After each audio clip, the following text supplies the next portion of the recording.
2018년 기준 전 세계 치매 환자는 약 5천만 명으로 2015년에 비해 1.06배 증가하였다고 합니다. 국내 치매 환자 수도 빠르게 증가하고 있습니다. 2016년 치매 유병률 조사에 따르면 2018년 우리나라 65세 이상 노인 인구 중 약 75만 명이 치매를 앓고 있는 것으로 추정된다고 합니다. 여러분도 느끼시겠지만 우리 주변에도 치매를 앓고 있는 지인들이 많은 실정입니다. 그런데 이렇게 우리 삶의 치명적인 고통으로 인식되는 알츠하이머, 루게릭 등의 치매도 그 발병 원인을 이해하면 치료 또는 치유 방법과 예방하는 방법이 있습니다. 실제로 15년 이상 치매로 고생하시다가 치매를 치유하여 지금은 100세가 넘도록 삶을 영위하는 분도 있다고 합니다. 이번에는 김용현 원장의 강의를 통해 치매의 원인 및 치료 또는 치유 방법을 알아보겠습니다. 저는 아직까지 어리니까 치매에 대한 부분의 걱정이 좀 없지만 60만 넘으면 어쨌든 치매라는 부분을 걱정을 하는데, 일단 본인이 두 가지 정도의 현상이 있으면 치매를 걱정을 안 해도 돼요. 첫 번째는 뭐냐면 피부가 고운 사람, 피부가 뻑뻑하고 피부가 갈라지고 이런 사람들 있죠. 이분들은 치매하고 연관성이 있어요. 그래서 내가 피부가 곱고 탱탱하고 이런 사람이라면 치매 걱정을 기본적으로 안 해도 되고요. 또 한 가지는 변을 정상적으로 잘 보는 사람, 그러니까 우리가 황금변이라고 하죠. 그래서 매일 한 번씩 정상적인 변을 보는 분들은 치매 걱정을 좀 넣으셔도 돼요. 그러니까 변비 걸리고 이런 사람들은 치매하고 연관성이 기본적으로 있다는, 그렇게 보시면 돼요. 항상 처음에 얘기하는 게 뭐냐면 기분을 내가 얘기를 해놓고 들어가요. 뭐냐면 정상적인 상태에서 우리가 이렇게 컨디션들이 존재를 한다면 이 컨디션에서 아주 미세하지만 어쨌든 이 컨디션들이 조금 깨어지는 상태가 있는 게 고혈압이에요. 그 다음에 이 컨디션이 떨어져서 한 단계로 내려가서 나오는 현상이 당뇨이고요. 이 컨디션이 더 떨어져서 세 번째 단계까지 떨어지면 이건 이제 암하고 관계가 있는 사람의 기운 상태예요. 근데 치매는 어디에 속하냐면 여기에 속해요. 한 단계가 떨어져 있는 상태예요. 몸의 컨디션이. 그러면은 치매를 치료하는 첫 번째 이 한 단계는 요거를 1단계만큼 올려주는 일, 요만큼만 올려주면 치매는 기본적으로 해결이 돼요. 그래서 나이 드신 분들 보면 감기 걸리거나 몸이 안 좋거나 이럴 때 치매 증상이 조금 더 나타나고, 이것들이 컨디션이 좋거나 이럴 때 보면 치매 증상이 완화되고, 그런 현상들은 그 사람의 기운 상태가 어떠냐가 이제 결정을 하는 거예요. 그래서 이 기운을 올리는 건 역시 뭐냐면 발효액.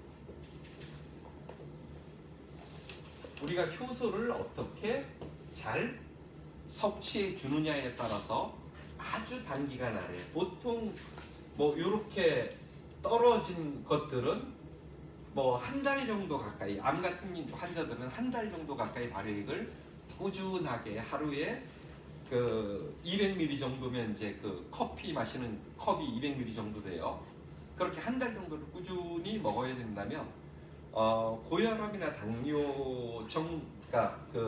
당뇨나 치매 정도는 200ml 정도 되는 거를 2주 이상만 마셔도 컨디션이 올라가요. 집에 남아놓은 사과 발효액이든 아니면 어떤 뽕나무든 무엇이든 간에 한 2주 정도만 꾸준하게 먹어도 몸 상태의 기운이 올라가주기 때문에 우리가 건강을 지킨다고 하는 부분에서는 발효라는 거를 빠뜨리고 이야기는 할 수 없어요. 그래서 기운이 한 단계 이상 떨어진 상태에서 치매는 기본적으로 온다.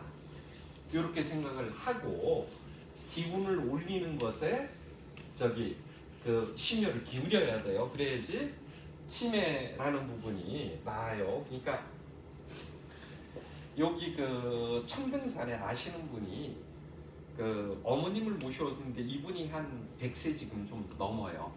근데 이분이 70대 후반 때부터 치매를 앓고 남편이 서울대 병원에 그 병원장을 할 정도로 의학이나 이쪽 쪽에서 굉장히 그걸 높으신 분이었어요. 그런데 치매로 꼬박 한 15년 가까이 치매를 앓았어요. 그러다가 여기 와서 생활을 산에서 좀 돌아도 다니시고 산나물도 먹고 맑은 공기도 하고 거기 그 집엔 발효액도 많아요. 그래서 그런 걸 드시면서 15년 동안 앓았던 치매가 거뜬히 나와서 정상적으로 활동을 하셔요. 그러니까 제가 본 부분으로는 뭐냐면 치매라는 부분이 우리가 불치병이라고 생각을 하는데 그러지를 않고 낫는 분들이 있다는 부분이에요. 그래서 치매가 불치병이라는 생각은 좀 적고 치매도 분명히 나을 수 있는 상태라는 그 확신만 가지고 가도 오늘은 굉장히 그 의미 있는 그런 부분이 돼요. 참고사항으로 김용현 원장이 지난 1월에 자연순환 치유에 관한 강좌를 개설하여 고혈압, 당뇨, 암, 치매 등의 성인병에 관한 강의를 성황리에 마쳤습니다. 이런 내용은 특성상 한 번 들어서는 이해하기가 어려움을 호소하는 분이 많아서 2024년도 2차 심화교육을 위해서 보시는 바와 같이 준비하였습니다.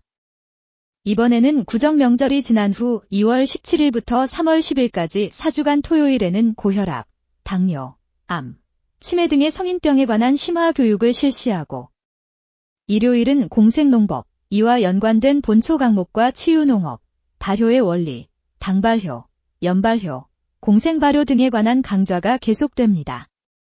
건강과 장수에 관심을 가진 분들께서는 강좌에 직접 참가하시기를 권고드립니다. 열심히 달려오시는구나. 그래서 하나의 이것도 운동을 하고 이러는 시스템이 하나가 갖춰지는 거예요. 이게 뭐냐면 사람 해마에서부터 시작해갖고 등줄기를 쭉 타고 내려가 있는 척수신경계. 요게 두 번째 신경계예요. 그 다음에 세 번째 신경계가 뭐냐면 우리가 알고 있는 뇌. 이것이 기본적으로 그 신경계. 지금 우리가 많은 정보들을 가지고 있고 판단을 하고 상상을 하고 생각을 하는 뇌신경계가 세 번째 진화적인 신경계예요. 그리고 이것들이 어떻게 되냐면 서로 연결이 돼 있어요. 연결이 되어 있는데 어떻게 연결이 되어 있냐면 연결은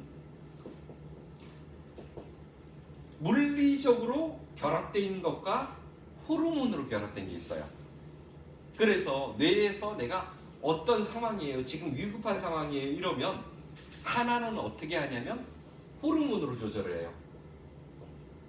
호르몬으로 가지고 요런 상황이니까 네가 몸 전체를 이런 상태로 만들어 놔, 이렇게 하는 게 있고, 하나는 그 신경핵과 신경을 감지하는 것과 그 다음에 쭉 연결된 척삭이라고 하는, 그러니까 신경의 그 끈, 그리고 끝에 가면 이제 이것들을 감지하고 그 다음에 그러니까 수용체하고 다시 요게 두 라인이에요. 그래서 여기서 수용을 하면 또 어떻게 하냐면 그 저쪽에서 어떤 반응을 주면 시스템에서 그러면 이게 이제 여러 개가 있는 거죠. 이 시스템에서 이렇게 하면 또 운동신경계가 있어요. 그래서 수용하고 그 다음에 반응하는 이렇게 되어 있는데, 요것들이 뇌 같은 경우에는 주로 이 부분이 많이 있으면서 짧아요.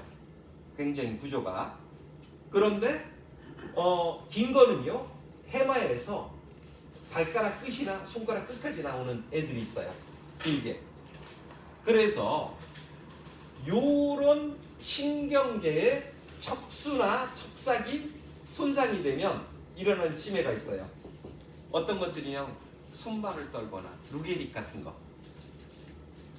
루게릭 같은 경우에는 이런 것들이 왜 그 위도, 그러니까 근육도 축소시키고 활동도 축소시키고 이러면서 떨고 뭐 눈 같은 게 막 이렇게 오면서 언어라던가 기억력이라든가 이런 것에 장애를 주는 그런 치매가 있고요. 그 다음에 우리가 그냥 순수한 치매라고 하는 건 여기에 파괴가 아니고 요쪽의 문제, 뇌의 문제로 가는 게 우리가 흔히 얘기하는 알츠하이머, 그냥 우리가 보통 치매라고 하는 그 치매와 루게릭 이렇게 치매를 기본적으로는 두 단계 정도로 기본적으로 구분해서 이야기를 해요. 그래서 뭐냐면 거기다가 또 하나가 있어요. 뭐냐면 치매가, 자, 이런 형태의 치매가 있고 이런 형태의 치매가 있고, 세 번째는 뭐냐면요, 뇌 용량이 큰데 이 뇌 용량이 평소에 이렇게 머릿속에 꽉 차 있잖아요. 그러다가 얘가 어떻게 되냐면 축소하는 거, 감소하면서 일어나는 뇌의 용량의 감소.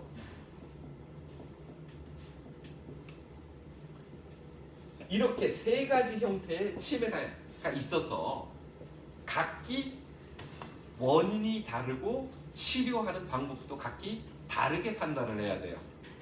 그래서 뭐 하나이다 이렇게 얘기할 수는 기본적으로는 없어요. 그래서 요것들에 대해서 기본적으로 이제 하나하나 어떤 치매일 때는 어떻게 대처를 할 것인가, 이것이 이제 기본적으로 치매를 바라보는 그 시야가 기본적으로 돼야 될 걸로 보여요. 참고로 금년도 2차 성인병과 공생농법, 본초 강목 등에 관한 강좌 계획을 알려드리겠습니다. 강좌 계획은 위에서 보시는 바와 같으며 이번에는 지난번 강좌의 심화 교육 차원이므로 건강과 장수에 관심을 가진 분들께 많은 도움이 될 것으로 확신합니다. 여러분들의 지인분들 중에서 고혈압, 당뇨, 암, 치매 등으로 고통받는 분들이 함께 오셔서 강의를 들으시면 조속히 쾌유할 수 있도록 조력할 것을 약속드립니다. 그래서 첫 번째로 요것들을 조금 더 보면요, 어떻게 되냐면 이게 사실 대나무처럼 이렇게 마디로 되어 있어요. 신경계들이. 요게 아주 짧은 애들도 있고 요게 긴 것도 있고 많이 들어있는 것도 있는 거예요. 긴 게. 그런데 어서 오셔요. 네. 그래서 요 것들이 무엇을 하는 거냐면 이쪽에서 전달된 신호가 여기까지 오면 다시 이 것들을 받아들여서 또 수용해서 보내고, 그러면 요 마디에서 또 받아들여서 가고, 이게 이온적인 거예요. 그러니까 우리가 일반 금속이나 이런 데서는 전자라고 표현하는 거예요. 전자가 그냥 예를 들어서 전기를 여기서 딱 넣으면 바로 올리자마자 전기가 들어오잖아요. 이 금속 같은 경우는 전자적 개념이고 사람은 이온 같은 개념이에요. 그래서 전자는 그 양성자에서 전자핵이 있고 중성자가 있고 여기에 도는 전자들이 어떻게 하냐면 탁 튀어나가는 게 전자 개념이고요.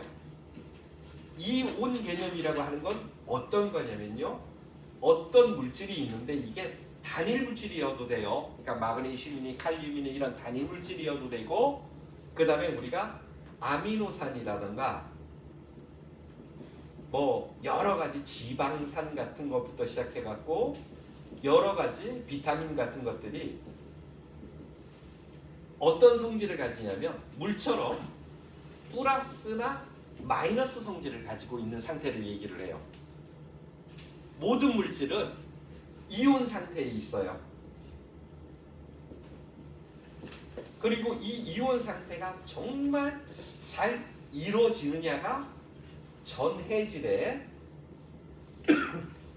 평형을 이룰 수 있느냐 요 얘기를 하고, 그리고 이 전해질의 평형은 주로 감당하는 게 뭐냐면 미네랄인 소금이에요. 그래서 좋은 소금, 좋은 영양분이 특정한 성질을 가지게 되고 이 성질이 정보를 전달한다. 이렇게 생각을 하시면 돼요. 생체에서는. 그래서 사람은 전자체계가 아니고 이온체계이고 그 이온체계에 관계되는 건 미네랄이라든가 물질들이 가지는 성질이 정보를 전달을 하게 돼요. 자, 그런데 어떤 현상이 생기냐면요. 예를 들어서 우리가 MSG 같은 거 있죠. 인공 감미료. 이 인공 감미료는 뭐냐면요. 석유 합성 제품이에요.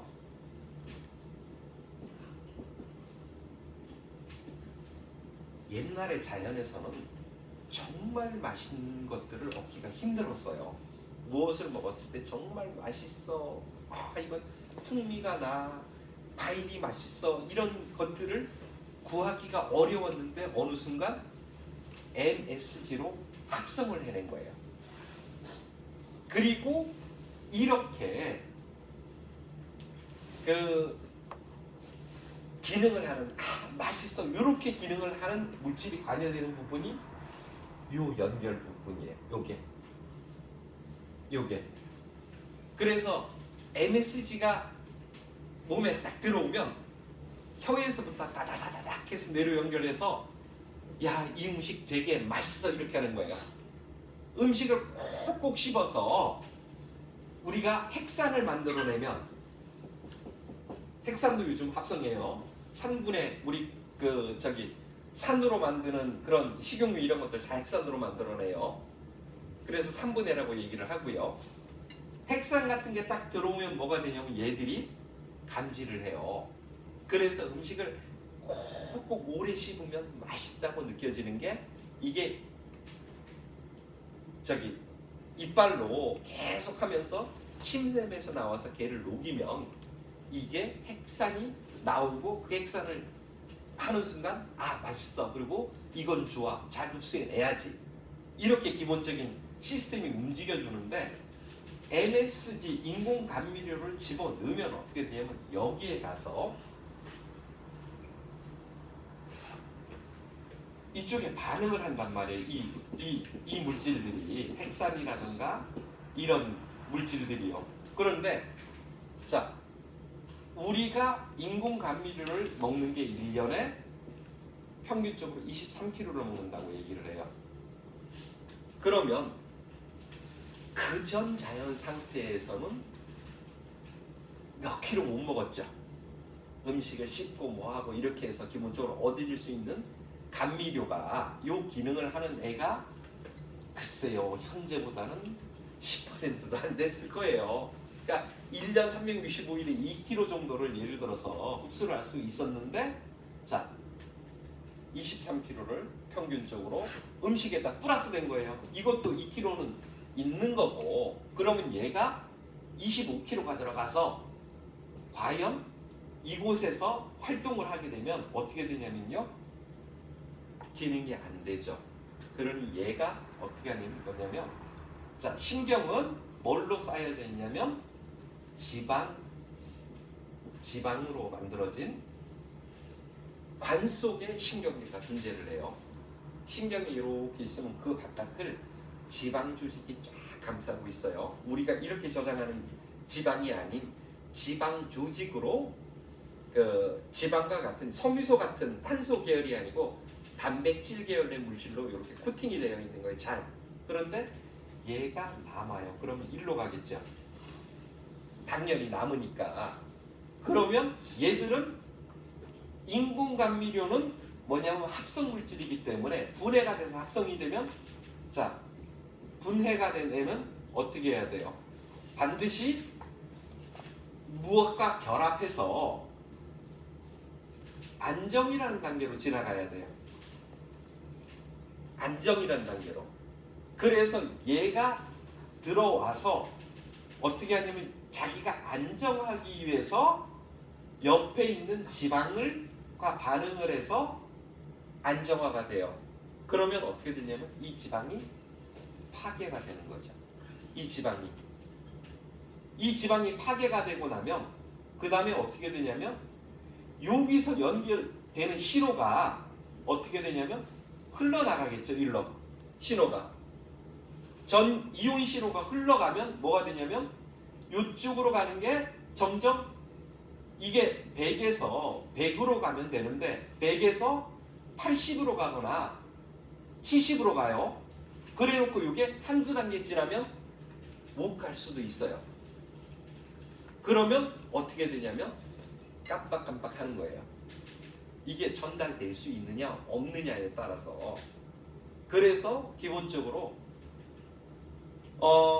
우리가 음식을 먹을 때 MSG만 줄이고 그 다음에 지방 조직만, 좋은 지방 조직만 잘 흡수를 해도 치매 쪽에 굉장히 좋아요. 요것들을 만드는 게 뭐냐면요, 오메가3라는 물질들이에요. 등푸른 생선, 연어 이런 데 있는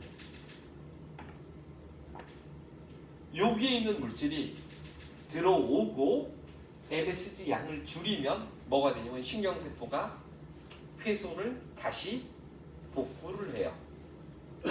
물질이 들어갔으니까. 그래서 이 현상이 바로 일어나지가 않는 거예요. 그냥 예를 들어서 오늘 내가 MSG를 넣은 걸 먹으면 신경이 그 지방이 푹 녹아서 사라진다면 사람들이 MSG 안 먹겠죠. 근데 너무 오랜 시간 동안 뭐가 되는 거냐면 하다 보니까 훼손율이 조금 생기고 그럼 얘가 또 다시 이게 콜레스테롤이에요. MSG가 자 오메가3나 6는 다 콜레스테롤이에요.